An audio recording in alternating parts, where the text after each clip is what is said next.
George and Julia Alvarez are a military couple and clients of mine relocating from Hawaii to Texas. And they're buying their first home. They're super excited about it and they're actually really easy going.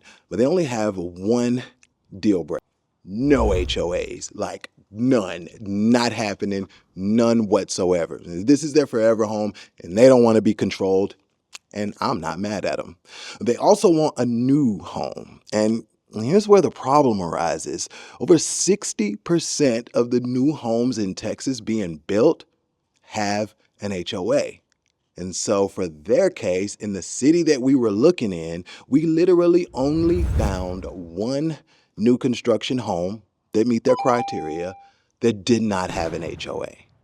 And so we were just back to square one because that home wasn't the home for them. Even in my primary market, Killeen, Fort Cavazos area, there was only 5 of them joints, and I could name them off the top of my head. Yow Ranch, Goodnight Ranch, River Ridge Ranch, Spanish Oaks, Fox Creek. But now, a decade later, there are over 30. And I would say 90% of the new build communities in that Killeen area have HOAs. And it doesn't stop with my little city, right? Like this is a Texas-wide thing. There are over 21,000 HOAs in the state of Texas right now, and that has over 2.7 million Texas residents living in an HOA. Texans pay $8 billion a year in HOA fees. Like that is the GDP for a small country. And we're just throwing that away in HOA fees every year. I know, we was robbed. We was robbed. So I guess we have to ask ourselves, like, why? Why are HOAs exploding and taking over our towns? Well, there's a few reasons that I was able to come up with. And I think the first one really is the suburban sprawl, right? I'm in Texas. There's vast land that can be built on and used, developed, and it is happening. And the further people move away from city centers, the further they move away from amenities, right? Amenities and conveniences. And so it only makes sense that you would want to put those into the community that you live in. Like you don't want to drive 30 minutes to get to a tennis court or basketball court or public swimming pool, right? So it makes sense that you would want to put those in the place that you live. But that comes with a cost because you have to maintain those now. And that kind of leads me to my second reason.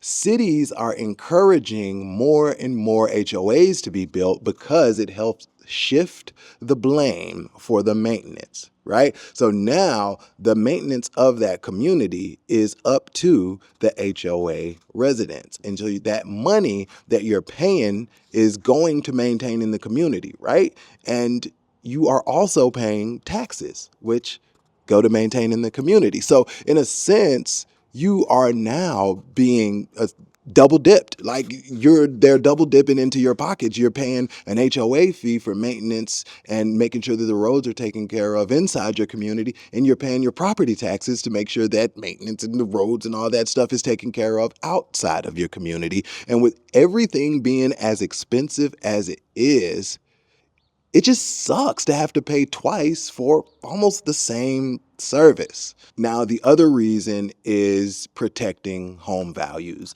And I wish that I could get on this video and say that it's cap and it doesn't work and that it's BS. But there's actually studies out there that show that homes inside of HOAs sell for about 5 to 6% higher than ones that are not in an HOA. Like it's a fact. And even if it is the fact that those community standards kind of incentivize people to take better care of the property, and a better maintained property is always going to sell faster and for more than properties that are not.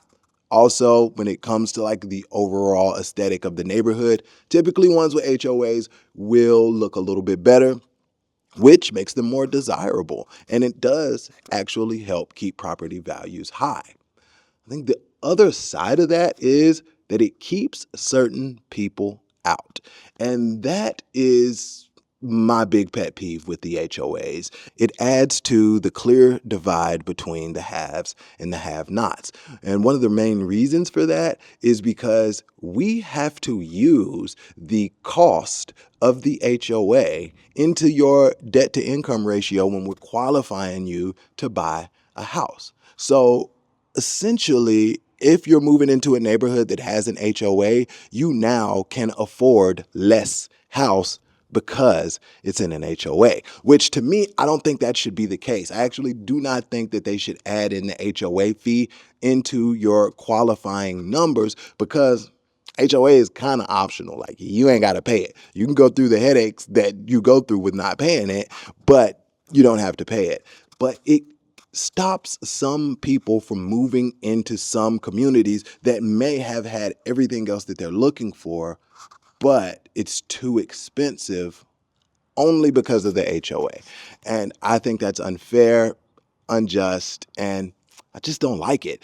The other part about HOAs is these days, buying a house is not like the greatest investment of all time. And so one of the big reasons that people buy a home is so that you can have that control, that pride in ownership. But when you have an HOA, your freedom and your control is limited. You can only act within the bounds of the HOA. And that could be a problem. So how do we avoid all this? Like, how do we make the HOAs stop taking over our cities and towns? Well, I think we have to exercise our power as home buyers and say, okay, we're just not going to buy in an HOA community. And the more builders see that it's harder to sell your homes in these HOA communities and people are not settling just because it's the only thing there, then they will stop building so many developments with HOAs. I think the other thing to do is you gotta read those covenants and those restrictions and rules. You gotta read that up front before you ever even move into it. And that way you can know what you're getting yourself into. I got a letter in the mail about my trash can being on the curb 2 days before it was trash day. That's because I was leaving out of town. But it was one of those things that I knew that that rule existed. I knew what I was already getting myself into, and so I was prepared for that letter. But if you're the type of person that would be highly annoyed and turned off by that, don't mess with the HOA. And that is what brings me to my next point of how we can avoid it. It is know yourself.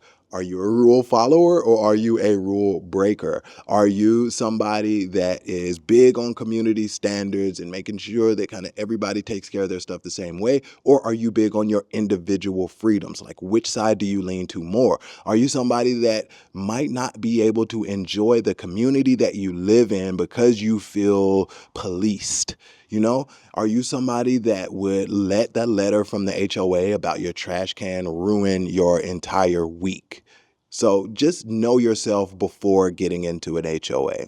And my last thing would be is make sure that the HOA serves a freaking purpose other than just getting on people's nerves. So my HOA, they actually do really, really well. We don't like the enforcement guy at all. And we know when he's in the hood, everybody's like Debo on the bike when he's coming through, like put your hose up, all that.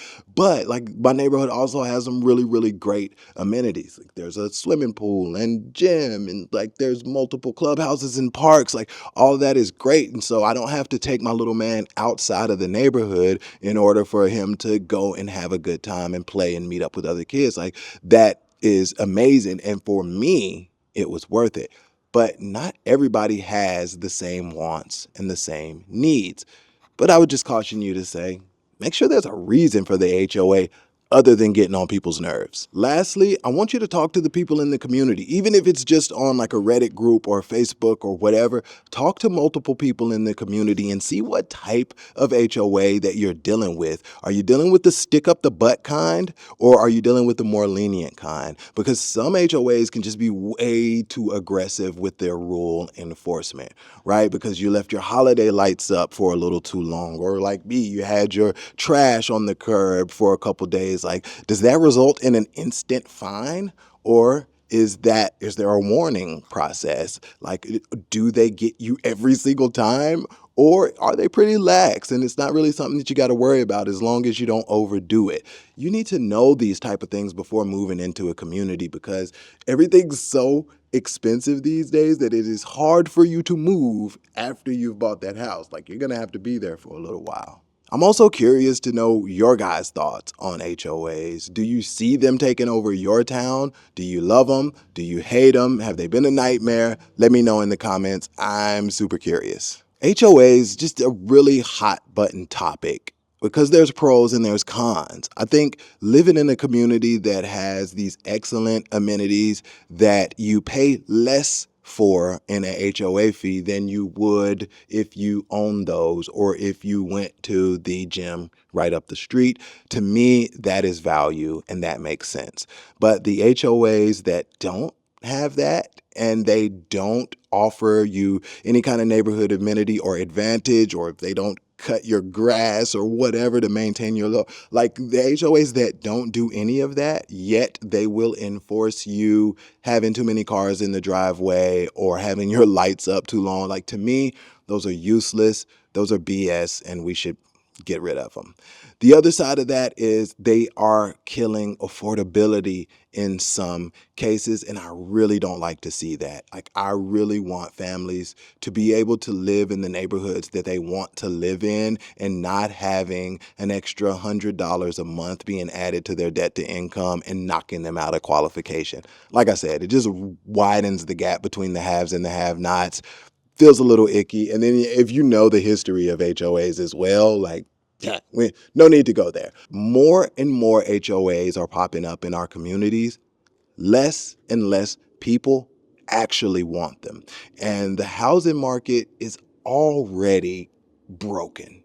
And we're not helping ourselves by adding more expense to people that are already tapped out. It's up to you on whether you live in an HOA or not. Do your research, talk to the neighbors, make sure that the rules of that HOA are something that you can live with, and also know yourself. If you're not the type of person that needs to be living in an HOA, I think you know that. All right, my name's Stephen Harris. All I do all day is help people make good decisions about the homes that they're going to buy or sell. If you're looking to buy or sell a home in the state of Texas, all my contact info is in the description. I'd love to help out. Me and the team, we're eager to hear your story. All right, hopefully this has been helpful. YouTube thinks you'll like that video, so go check that out, and I'll see y'all on the next one. All right, peace.